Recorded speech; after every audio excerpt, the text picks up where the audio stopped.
Мектеп тал шыбықтай иілген жас ұрпақтың дұрыс қалыптасуына ықпал ететін алтын орда.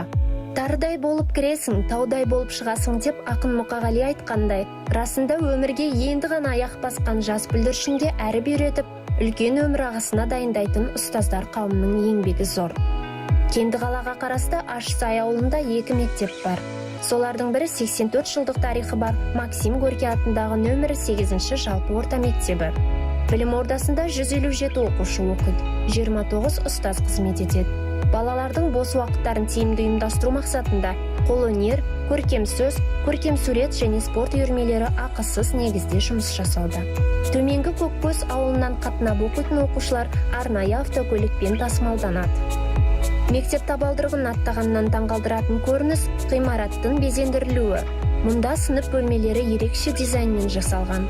Әр баламен тыңғылықты жұмыс жүргізілетіні байқалады. Осындай ұстаздардың еңбегінің арқасында бүгінде оқушылар спорт және білім сайыстарында жоғарғы деңгей көрсетуде. Мектепте 11 сынып комплект бар. Мектеп бітіруші сынып оқушылары 12 оқушы. 12 оқушының бір оқушысы үйде оқиды, қалған 11 оқушы мектепте. ұбт-ға барамыз деп ниеттеніп отырған сол 12 оқушы. Бізде мектептің жабдықталуы қалалық адами әлеуетті дамыту бөлімінен жабдықталады, қаражат сол жақтан бөлінеді.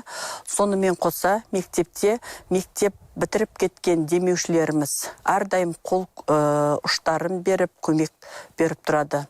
Сонымен қатар, әр жылы мектепте 20 жылдық кездесуге келген осы мектептің түлектері бізге әр жылы көмектеседі.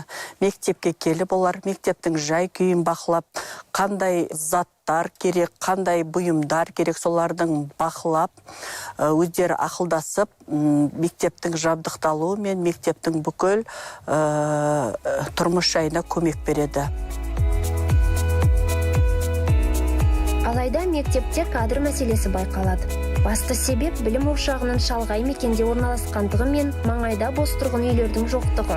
Бұл мәселеге қарамастан ұстаздар қауымы әрбір баланың бойына білім дәнін егіп, еңбек түбі береке екенін түсіндіріп бағуда.